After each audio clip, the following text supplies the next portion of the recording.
Seja muito bem-vindo de volta, ou se essa é a sua primeira vez por aqui, seja muito bem-vindo.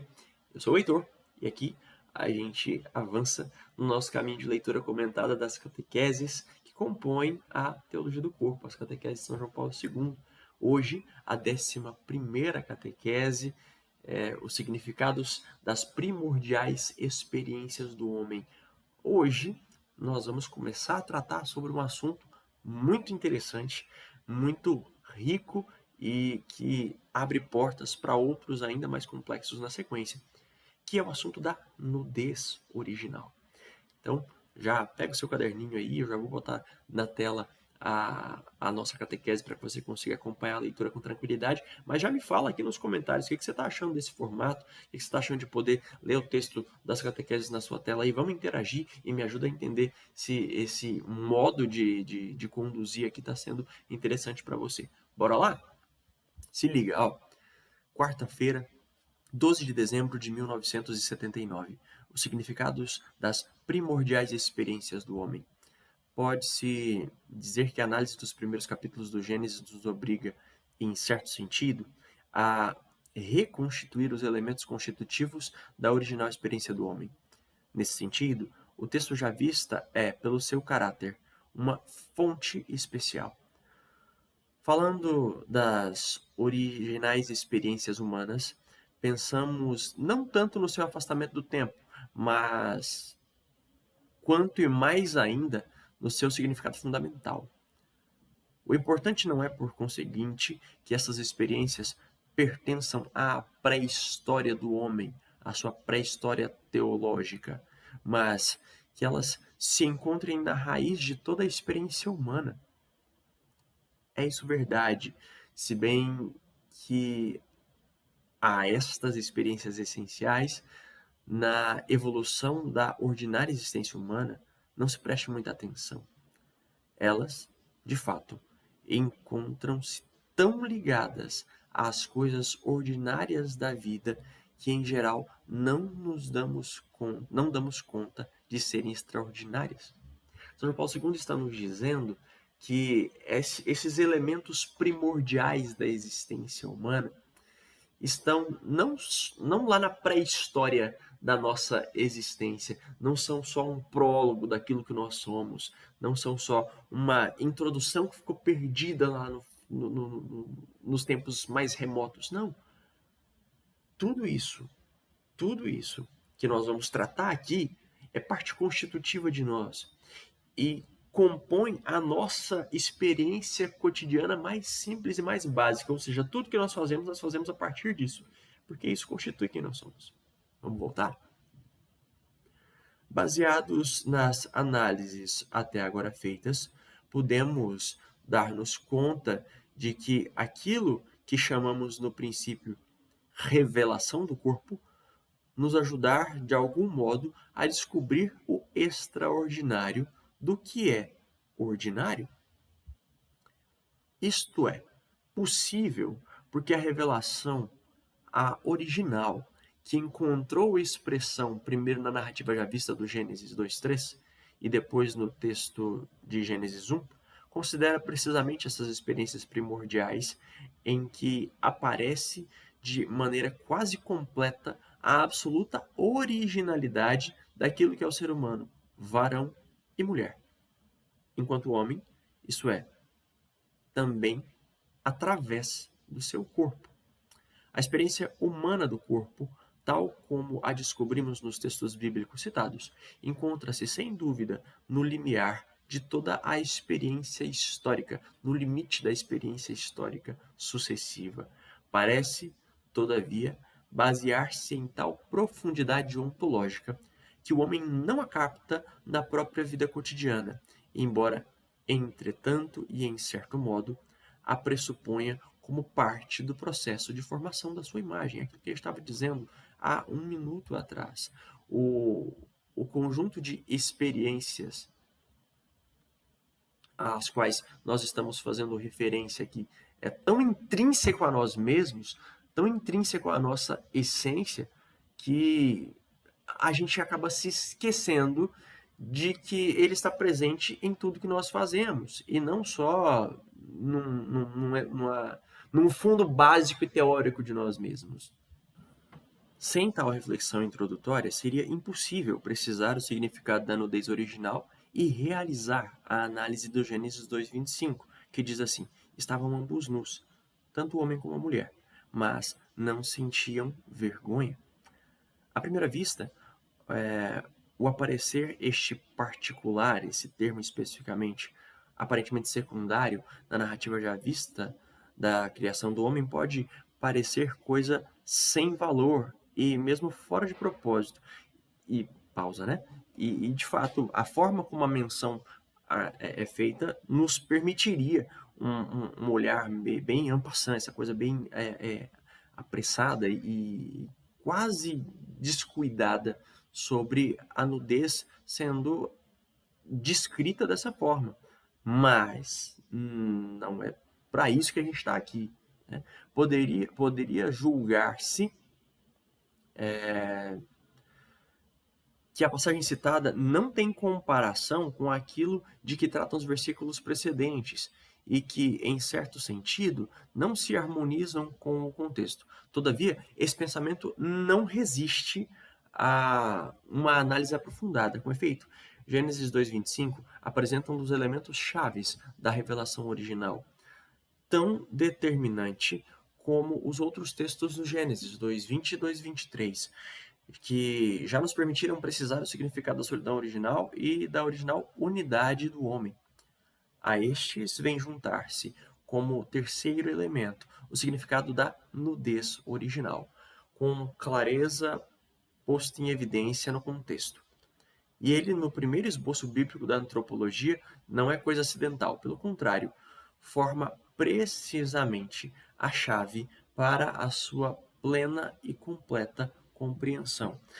A nudez original, o Sr. Paulo II está nos dizendo aqui, se junta à solidão original e à unidade original do homem como sendo a tríade desses elementos-chave que nos apresentam o sentido da nossa existência a partir da nossa percepção, a partir da nossa condição. Assim como o homem olha para a mulher, entende que ela é osso de seus ossos, carne de sua carne, simplesmente por observá-la, e entende que ela responde, não de modo completo, mas de modo imediato, à solidão que estava presente como elemento ali, tudo isso só se deu por causa da nudez. A nudez experimentada pelos dois apresentava de início que a natureza da composição desse ser humano, varão e mulher, é a mesma. É por isso que essa nudez está sendo apresentada aí. Eles estavam nus e não sentiam vergonha, porque eles sabiam, mesmo que isso não fosse dito, que era a partir dessa nudez que eles se reconheciam. 3. É óbvio que exatamente esse elemento do antigo texto bíblico oferece à teologia do corpo um contributo específico, do qual não se pode de nenhum modo prescindir, ou esquecer, ou ignorar. É o que nos confirmam as análises seguintes. Mas, antes de a elas nos lançarmos, permito-me observar que precisamente o texto de Gênesis 2:25 exige expressamente que se liguem as reflexões sobre a teologia do corpo com a dimensão da subjetividade pessoal do homem, ou seja, a percepção do homem sobre si mesmo. É nesse âmbito, de fato, que se desenvolve a consciência do significado do corpo. Gênesis 2:25 fala desse significado de modo muito mais direto do que fazem as outras partes do texto já vista, que já definimos como primeira registração da consciência humana. A frase, segundo a qual os primeiros seres humanos, homem e mulher, estavam nus, mas não tinham vergonha, descreve indubiamente o estado de consciência de ambos, mas a sua recíproca experiência do corpo, isto é, a experiência por parte do homem da feminilidade que se revela na nudez do corpo e, reciprocamente, a análoga experiência da masculinidade por parte da mulher. Isso aqui é muito bonito e muito complexo também. Por isso a gente precisa gastar alguns segundos aqui nessa nossa análise. Perceba, o que São João Paulo II está dizendo é que a nudez permite que o homem tenha experiência da feminilidade e, ao mesmo tempo, permite que a mulher tenha experiência da masculinidade. Assim, o contato de um com o outro pela nudez garante que ambos experimentem a completude da humanidade, vivenciem a completude da experiência humana. É pela nudez, pela ausência de limites físicos entre aquilo que se vê e que se percebe, que se sabe ser da mesma natureza, que isso acontece. Que coisa esplendorosa, que coisa magnífica. E aí a gente prossegue, então. Pode dizer-se que esse tipo de precisão reflete uma experiência basilar do homem em sentido comum e pré-científico, mas corresponde também às exigências da antropologia e, em particular, da antropologia contemporânea, pronta a apelar para as chamadas experiências de fundo, como a experiência de pudor. Aí ele vai citar os seus filósofos de referência, né? Aludindo aqui ao esmero da narrativa, quando ele era possível ao autor do texto já vista, somos levados, quanto ele era possível ao autor do texto já vista, somos levados a considerar os graus de experiência do homem histórico, carregado com a herança do pecado. Graus, porém, que metodologicamente partem, em rigor, do estado de inocência original. Ou seja, a inocência original é o nosso ponto de partida para considerar essa escalada na experiência humana a respeito de quem ele é. E a sua percepção disso, né, obviamente. Já verificamos antes que, ao referir-se ao princípio, por nós aqui sujeito a sucessivas análises contextuais, Cristo estabelece de modo indireto a ideia de continuidade e de relação entre aqueles dois estados, como se nos permitisse retroceder no limiar da pecaminosidade histórica do homem até a sua inocência original. Só para recapitular o que São Paulo II está dizendo aqui. Ele está dizendo que quando Cristo olha para o princípio, e isso é muito importante na nossa análise, porque ele vai fazer isso o resto das catequeses, quando de alguma forma e por alguma razão, São João Paulo, quando de alguma forma, por alguma razão, e todas essas formas e razões a gente está analisando aqui, Cristo remete ao princípio, ele o faz por saber que a nossa trilha humana não foi interrompida. O homem existente hoje é o mesmo homem que foi criado pelas mãos de Deus. A diferença é que ali no meio aconteceu o pecado, e esse pecado nos inclinou para o mal. Mas aquilo que é essencialmente nosso, continua nosso. E aí a gente retoma na leitura da seguinte maneira. Precisamente, Gênesis 2:25 exige de modo particular que se ultrapasse aquele limiar. Fácil é descobrir como este passo, juntamente com o significado a ele inerente da nudez original, se insere no conjunto textual, da narrativa já vista. De fato, alguns versículos depois, o mesmo autor escreve: então abriram-se os olhos aos dois e, reconhecendo que estavam nus, prenderam folhas de figueira umas às outras e colocaram-nas como se fossem cinturões. Gênesis 3:7. O advérbio então indica um novo momento e nova situação, consequentes à ruptura da primeira aliança. É a situação que vem depois da falência na prova ligada à árvore do conhecimento do bem e do mal, que ao mesmo tempo constituía a primeira prova de obediência, isto é, da atenção à palavra em toda a sua verdade e de aceitação ao amor, segundo a plenitude das exigências da vontade criadora. Este novo momento ou nova situação comporta também novo conteúdo e nova qualidade da experiência do corpo, de maneira que já não se pode dizer estavam nus e não tinham vergonha.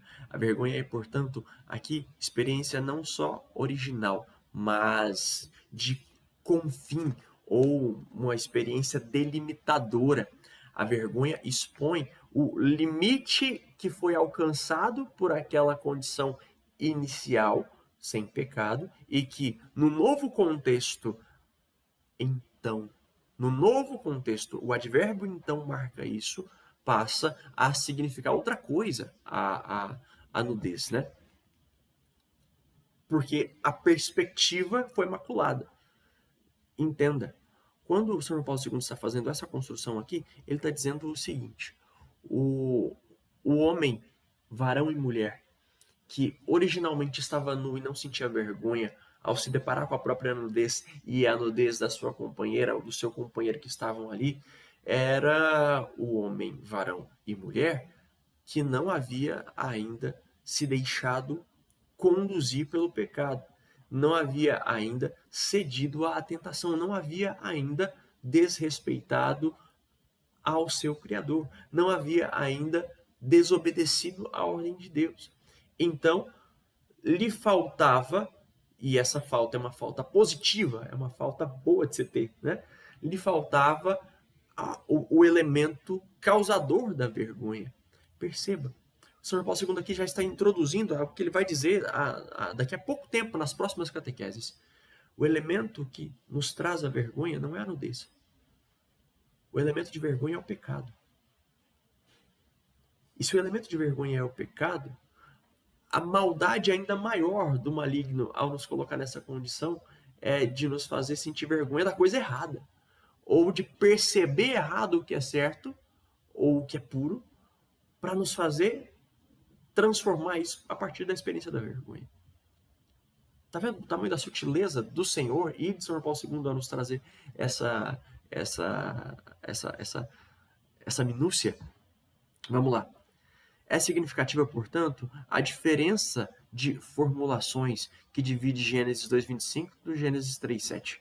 No primeiro caso, estavam nus, mas não tinham vergonha. No segundo caso, reconheceram que estavam nus. Quer então dizer, num primeiro tempo, não reconheceram que estavam nus? Que sabiam e não viam reciprocamente a nudez de seus corpos? Esse aqui é o desdobramento daquilo que a gente dizia acima, né?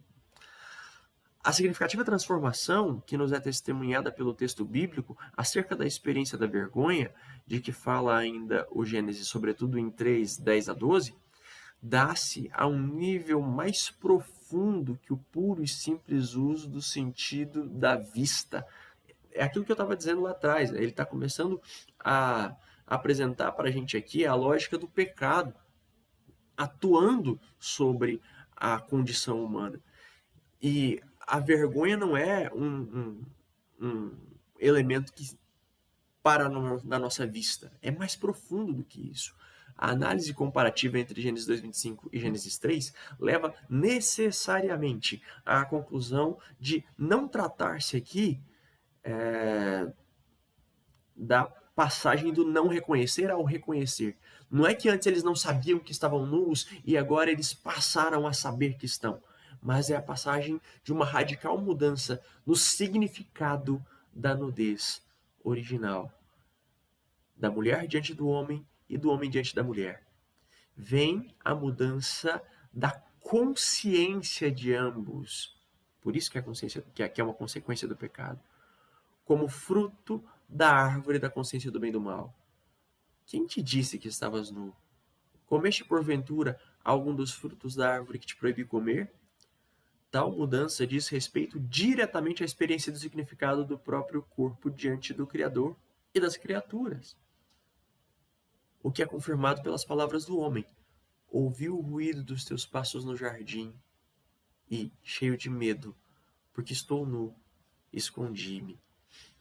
Mas, em particular, aquela mudança que o texto já vista delineia de modo tão conciso e dramático diz respeito diretamente, talvez do modo mais direto possível, à relação homem-mulher, feminilidade, masculinidade.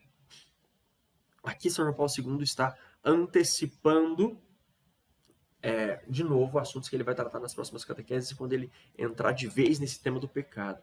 Mas aqui, o que ele já nos apresenta é que essa mudança de perspectiva a respeito da nudez vai afetar diretamente a forma como homem e mulher se relacionam.